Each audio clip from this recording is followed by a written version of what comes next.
do nome do Senhor. Amém? Aleluia.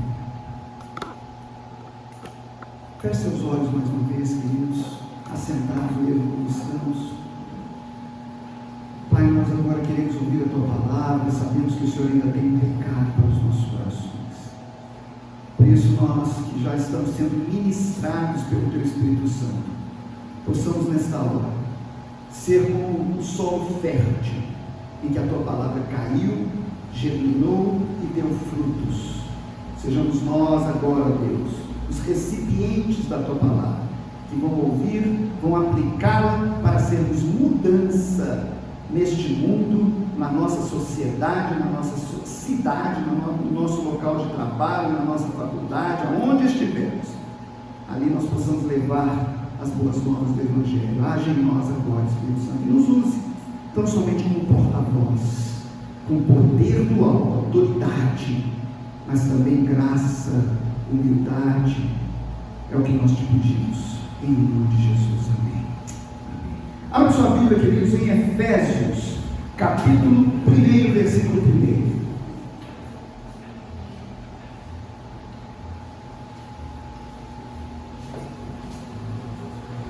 Efésios, capítulo 1. Carta de Paulo aos Efésios, carta maravilhosa, inspirada por Deus, de extrema importância para nós. Tanto é que a carta de Paulo também aos Colossenses é uma carta, chamamos de paralela à carta de Efésios, devido à sua semelhança nos ensinamentos, nos pontos cruciais que precisamos aprender para termos uma vida próspera, uma vida feliz, uma vida de acordo com a vontade do Senhor. O primeiro versículo nos diz, leia apenas o primeiro versículo comigo: Paulo, apóstolo de Jesus Cristo, pela vontade de Deus, aos santos que estão em Éfeso e aos fiéis em Cristo Jesus. Queridos, carta de Paulo aos Efésios, como eu disse, é uma carta que nós deveríamos todos os dias examinar. Por quê? Ela tem algo muito peculiar. Se você ler as cartas de Paulo, principalmente, ou os evangelhos, ou as cartas do Novo Testamento, você vai observar que elas têm um destinatário. Obviamente, como toda carta deve ter. Você escreve uma carta, você bota o destinatário, não é? Curiosamente, a carta de Paulo aos Efésios é uma carta, embora esteja escrito aqui, aos santos que estão em Éfeso. Esse em Éfeso, ele não aparece nos primeiros manuscritos, nos manuscritos mais antigos. Ou seja, a intenção de Paulo era que esta carta não fosse uma carta específica para uma pessoa, não fosse uma carta específica para uma igreja, mas fosse uma carta universalizada, ou seja, para todos os crentes de todas as épocas. Por isso que chegou até nós, e nós podemos ler esta carta como falando ao meu coração, falando a você. Recado de Deus para nós. Outro aspecto é que essa carta ela não foi escrita para combater nenhuma heresia, nenhum problema de uma igreja, como por exemplo a carta de Paulo aos Coríntios, uma carta em que ele muitas vezes é até duro, não é? Incisivo, desce o chicote mesmo, fala com todas as letras. Olha, esse aí vocês têm que entregar para Satanás, para ele ser morto, queimado mesmo, como nós traduziríamos hoje, queimado no inferno, porque não tem jeito. Não tem jeito, está em adultério, é incorrigível, está no meio do povo, está influenciando o povo. A carta de Paulo aos Efésios já é uma carta diferenciada. Não quer combater nenhuma heresia, ele não quer combater nenhuma pessoa especificamente ou um problema da igreja do Senhor. Paulo escreve essa carta e pede que Tito, não é? A entregue às igrejas para que seja uma carta lida por todos. E qual fortalecer e encorajar. Você está precisando de coragem? Você está precisando de fortalecimento? Você está precisando de ânimo? Leia a carta de Paulo aos Efésios. Você vai ver o que vai acontecer na sua vida. Eu te garanto, leia com os olhos espirituais. Você vai ser fortalecido, porque esse é o objetivo aqui da palavra de Deus, em nos trazer essa carta maravilhosa. É o que nós vamos examinar durante alguns domingos. Fortalecer, encorajar as igrejas daquelas regiões, ou daquela região. Outra coisa curiosa é que Paulo estava preso ao escrever esta carta, tantas outras, estava preso. Paulo já provavelmente numa idade avançada. Alguns teólogos acreditam que aqui ele está na sua prisão domiciliar, como é o relato do último capítulo de Atos. Ele está na sua prisão domiciliar, o que lhe garantiu o direito de escrever as cartas, de receber até mesmo visitas, devido à sua idade avançada, provavelmente até mesmo problemas de saúde, lhe foi concedido alguns privilégios, mas lá está Paulo, 30 anos ou mais de convertido e escrevendo à igreja do Senhor Jesus. Será que nós podemos nos inspirar na vida de alguém que se converteu, não é? E nos deixa esse exemplo, esse legado. Mas tem um detalhe: Paulo, ao escrever esta carta, o seu coração, ele diz em Atos, estava cheio de tristeza. Sabe por que motivo, queridos? Porque ele não tinha certeza se ia tornar a rever os irmãos daquelas igrejas. Olha que coisa, que amor, que carinho, não é? Paulo, que fundou tantas igrejas, o coração ainda doía por ter que deixar aquela igreja, ainda que aos cuidados, não é? De algum ministro, algum discípulo de Jesus, mas o seu coração ficava lá, doía, ele sentia a dor da saudade, como qualquer um de nós, muitas vezes. E ele aqui está falando aos anciãos, não é com tristeza, ele achava ser aquele, talvez, o último encontro que ele faria com eles. Queridos, e o mais interessante desse versículo que nós acabamos de ler, Paulo, ele tinha o costume de se, como costumamos dizer, não é, de dar as suas credenciais. Quem é esse Paulo? Para muitos, no início, alguém se infiltrou no meio dos cristãos para perseguir os próprios cristãos. Tanto é que quando ele se converte, muitos duvidam da sua conversão. Mas ele sempre fazia questão de dizer o quê? Eu agora sou Paulo. Em algumas cartas ele escreve servo do Senhor Jesus. Aqui ele está dizendo apóstolo de Jesus Cristo. Apóstolo de Jesus Cristo. Sabe o que isso quer dizer? Apóstolo eram aqueles que tiveram um encontro direto com Jesus. Por isso nós dizemos os 12 apóstolos, não é? Os demais eram discípulos, seguidores. Mas Paulo, ele se chama de um abortivo, aquele foi o último, não é? O último dos apóstolos. Ele teve um encontro com Jesus. Ele está dizendo: eu tive esse encontro real no dia da minha conversão, e eu e Jesus nos tornamos um. Por isso vivo não mais eu, mas Cristo vive em mim. E ele já começa dizendo: eu sou esse Paulo, a minha vida tem dado testemunho disso. Será que nós podemos também nos inspirar nisso? E sabe qual foi, queridos, o tema da mensagem? Nós vamos entender o porquê daqui a pouco, que Deus colocou no meu coração: da morte para a vida. Porque Paulo estava morto, mas encontrou vida em Jesus. Amém ou não? Que coisa tremenda! E ele fala: apóstolo de Jesus Cristo, aquele que teve um encontro real, aquele que teve a sua vida mudada, não é? Por Jesus Cristo. Eu te pergunto: o que mudou na sua vida depois que você aceitou Jesus? O que mudou na sua vida depois que você passou da morte para a vida? Eu dei aqui um testemunho do meu pai, não é? Falando que ele passou da morte literalmente para a vida. Mas não é apenas a morte física que nós estamos falando. Estamos falando da morte espiritual. O que mudou na sua vida depois que Jesus entrou na sua vida? Depois que nós dissemos: Espírito Santo, faça morada em mim. O que mudou? O que mudou? essa pergunta e responda para você mesmo. Se as coisas continuam as mesmas como eram antes, ou talvez até pior, é bem provável que você precise reconsiderar.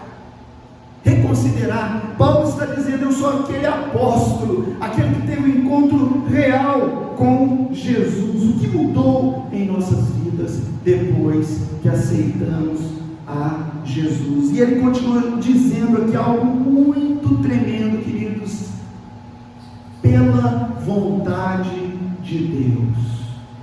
Eu sou apóstolo de Jesus pela vontade de Deus.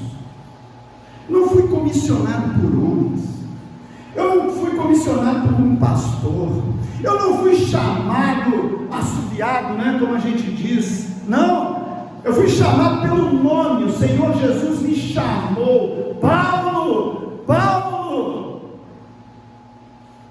Quem está falando? Ele cai do cavalo, literalmente, em todos os aspectos. Eu sou o Senhor que fala contigo. Encontro real, queridos, e Paulo está dizendo: eu sou este apóstolo pela vontade de Deus. Sabe o que ele está dizendo? A minha vontade já morreu no dia em que eu conheci a Cristo.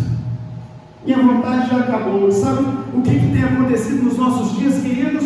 A nossa vontade tem sido aquele ídolo erguido em nossas vidas, na nossa casa e onde nós vamos. A nossa vontade é a primeira a ser conhecida, antes de sermos conhecidos como discípulos de Jesus. Nossa vontade, minhas credenciais. Queridos, Paulo está dizendo: olha, a minha vontade já morreu, eu vivo agora para servir a Cristo, vivo não mais eu, mas Cristo vive em mim. Não é a minha vontade. Não pense vocês que eu estou aqui porque eu quero. Não, eu sei padecer fome, miséria, escassez, mas como Jesus me chamou, eu tenho convicção daquilo para o qual fui chamado. Sou um apóstolo porque Deus assim, Jesus o quer.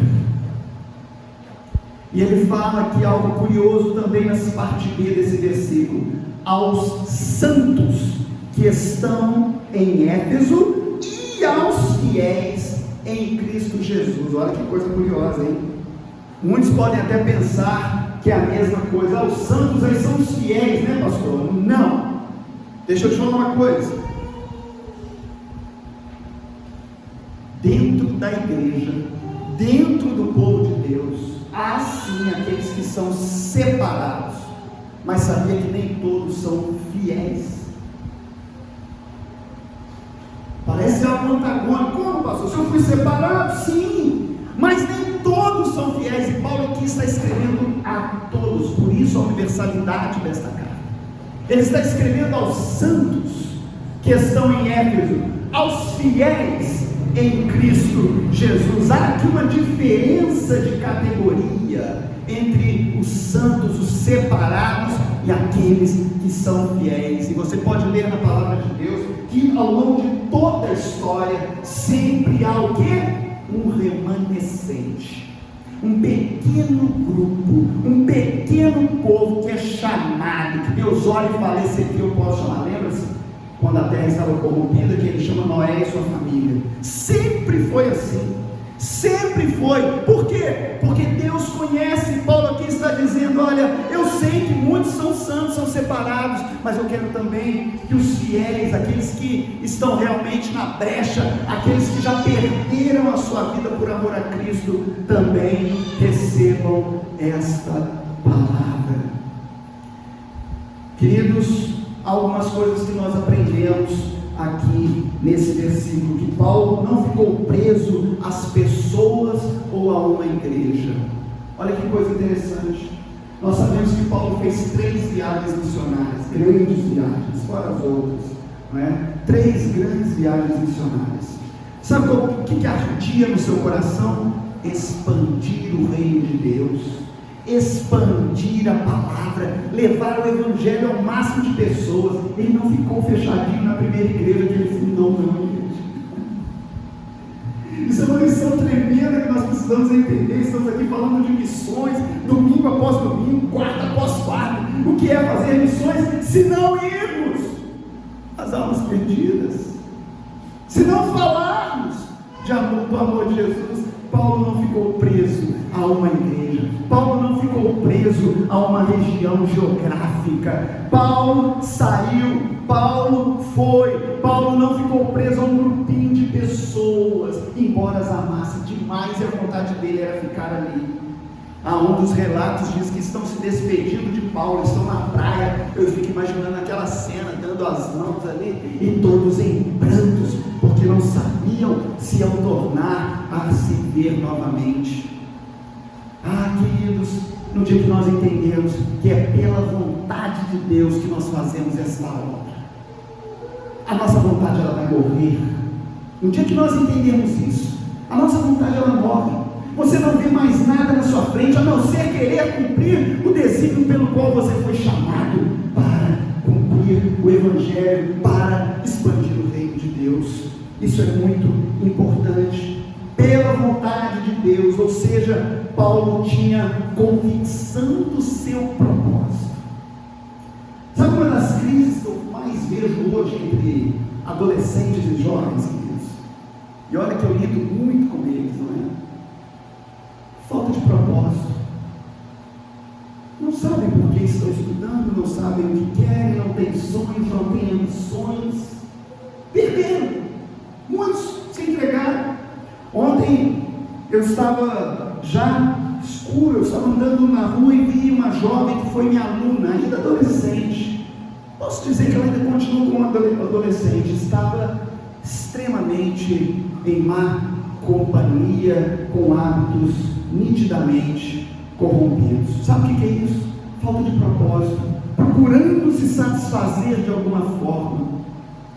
Se você não tem propósito, você vive apenas para a sua vontade é traiçoeira, você nunca consegue saciá-la. Já observou que Satanás coloca muitas vezes na vida das pessoas desejos, vontades que até mesmo criados por Deus, mas ele transforma aquilo em maldição, em perdição. Haja visto o sexo, ficam insaciáveis.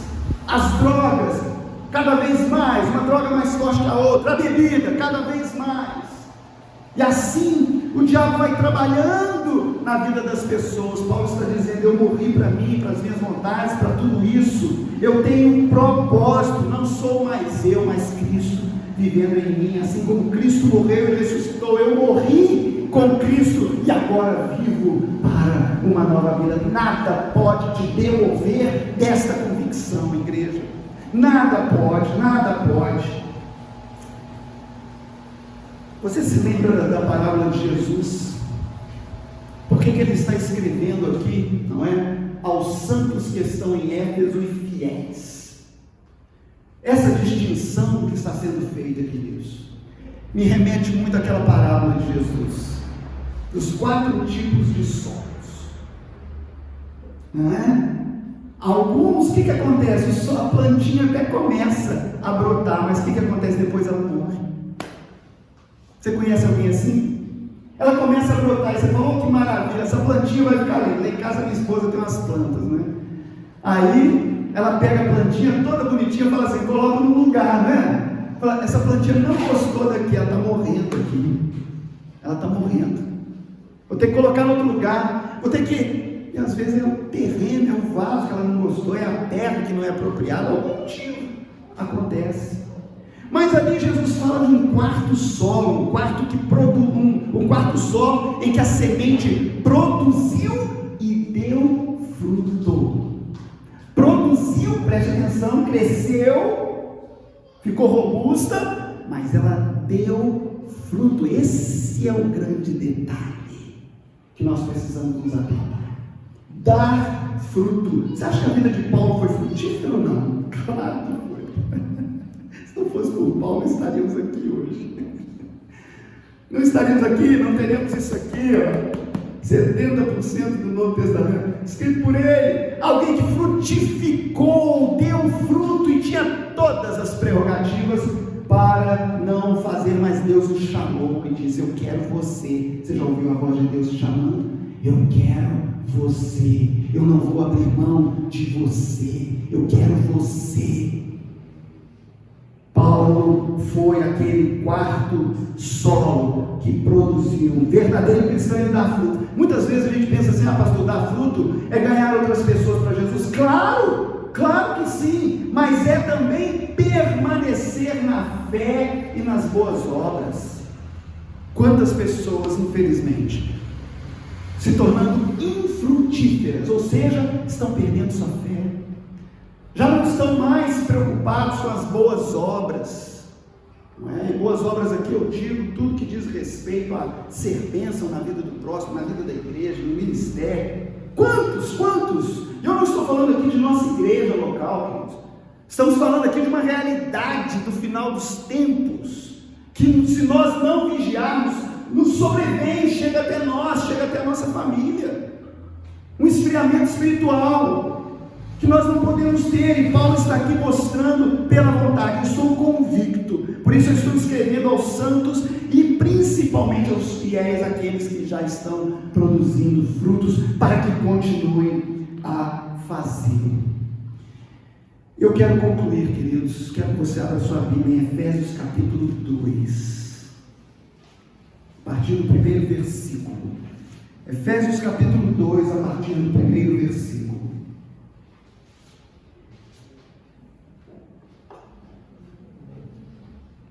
O que Paulo está escrevendo aqui para nós, eu entendo como sendo ele mesmo falando da sua vida antes e depois. Preste atenção nisso aqui. No capítulo 2, dos versículos de 1 a 6, ele diz assim, falando de Jesus: e vos vivificou, ele deu vida, estando mortos em transgressões e pecados, nos quais, no passado, caminhastes, conforme o curso deste mundo, conforme o príncipe das potestades do ar, do Espírito, que agora opera em nós, filhos da desobediência, entre os quais também todos nós vivíamos em tempos passados, preste atenção, nos desejos da nossa carne, fazendo a vontade da carne e da mente, e éramos por natureza filhos da ira, como os outros também. Olha agora que coisa tremenda, olha que duas palavrinhas poderosas: mas Deus, que é rico em misericórdia, pelo seu grande amor com que nos amou, estando nós ainda mortos em nossos pecados, nos vivificou juntamente com Cristo, pela graça sois salvos. Aleluia. Queridos, da morte para a vida. Quero te perguntar: o que você fez, ou o que você está fazendo com a salvação que Jesus te deu? Porque foi pela graça. O que nós temos feito? Responda para você: o que eu tenho feito? Eu fui salvo para quê? Eu tenho esse propósito na minha vida firmado, saber pelo qual a missão que me foi dada, eu vou poder cumpri-la. Paulo está aqui dando um relato do antes e do depois, a sua velha vida e agora a sua nova vida. Ele estava morto, mas agora ele sente vida. Ele era escravo, mas agora ele está em posição de honra, entronizado juntamente com Cristo. Ele era merecedor da ira, agora ele é alvo da graça. Ele andava entre os desobedientes, os filhos da ira, mas agora ele tem comunhão com Cristo. Que coisa maravilhosa! Antes ele estava sob o domínio de Satanás, mas agora ele está unido com Cristo. Unido com Cristo. Olha que coisa maravilhosa. Sabe por quê? Por causa dessas duas palavras: mas Deus. Muitas vezes nós somos tão arrogantes, queridos. Nós menosprezamos a graça como aquele presente, não é? Que você vai receber, você olha e fala: presente, eu não vou usar isso aqui não, isso aqui eu vou guardar, vou dar para alguém. Muitas vezes nós fazemos isso com a nossa salvação. Fazemos isso com a graça que recebemos. Infelizmente, estávamos mortos, recebemos a vida. Você já ouviu algum relato de alguém que foi salvo por alguém e demonstrou ingratidão para aquela pessoa? Estava se afogando, a pessoa foi lá, a salvou. Você levanta, respira, bate a água e vai embora. Muitas vezes nós fazemos assim com Jesus. Ele que nos tirou das trevas para a sua maravilhosa luz. O que temos feito com a nossa salvação, o que temos feito com a nova vida que recebemos, da morte para a vida. Você, eu, éramos terminais espirituais. Estávamos na UTI, desenganados, mortos espiritualmente, e Jesus nos alcançou, nos deu vida nova. Eu quero concluir dizendo que esta carta de Éfeso, que nós vamos estar meditando ainda alguns domingos, ela nos fala principalmente da união de Cristo conosco, a união do Espírito Santo com a sua igreja, que nos dá vida, como nós cantamos, faz morar em mim. Ele que faz vida em nós, sem Ele nós estamos mortos em transgressões, como o versículo 1 nos diz, do capítulo 2. Coloca o 2 para mim, por favor. 2, 1. Mortos em transgressão e pecados, delitos, não é essa tradução aí?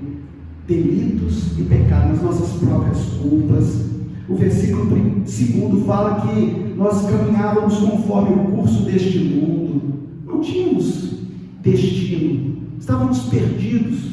Aliás, o destino que tínhamos era a morte eterna, longe de Deus, longe da salvação em Cristo Jesus.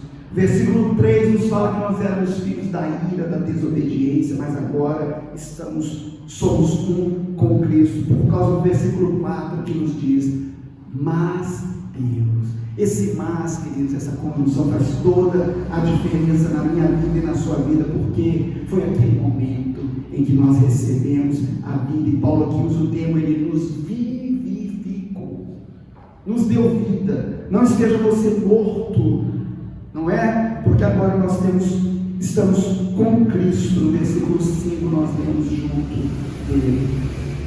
E eu concluo lendo os 3 últimos versículos aqui, versículos 6, 7 e 8, e nós vamos orar encerrando. Versículo 6 nos diz assim: e nos ressuscitou juntamente com Ele. Nós que estávamos mortos, agora fomos ressuscitados, assim como Ele ressuscitou. E Ele nos colocou em lugares celestiais, em Cristo Jesus. Já não pertencemos mais ao reino das trevas, mas a lugares celestiais.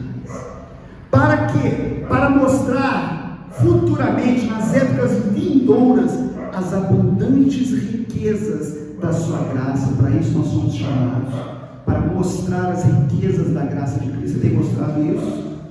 Os frutos que você produz, pela sua benignidade, sua bondade para conosco, através de Cristo Jesus. E aqui agora um versículo que revoluciona toda e qualquer pessoa que queira aceitar Jesus, porque pela graça você é salvo, pela graça. Lembre-se, não é de graça, houve um preço, Jesus naquela cruz, mas pela graça nós somos salvos, por meio da fé. Isso não vem de nós, é um presente de Deus. Da morte para a vida, o que temos feito com a vida nova que Jesus nos deu, o que temos feito com a salvação que Cristo nos deu pela graça. Coloque-se de pé, vamos orar nesse momento.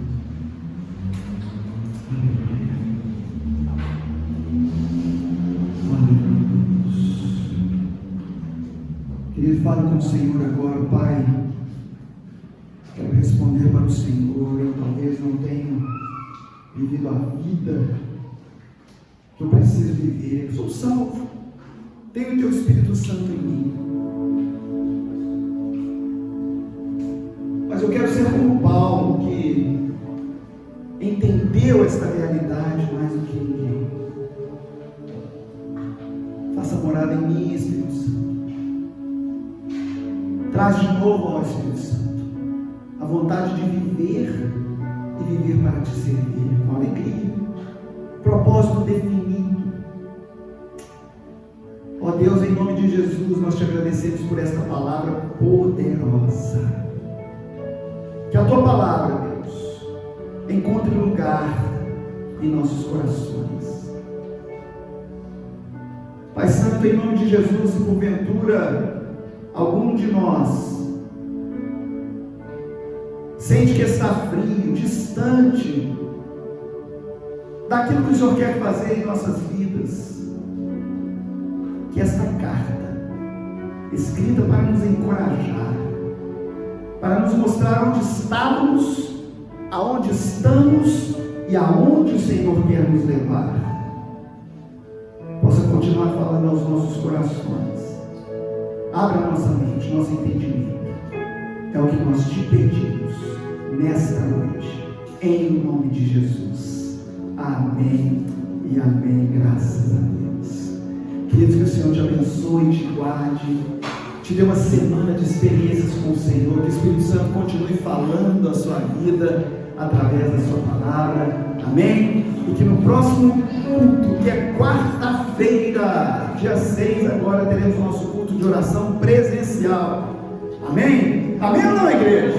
Eita, Deus, bom, amém. Quarta-feira já estamos retornando ao nosso culto de oração. Esteja aqui para juntos orarmos ao Senhor, falarmos com o Senhor.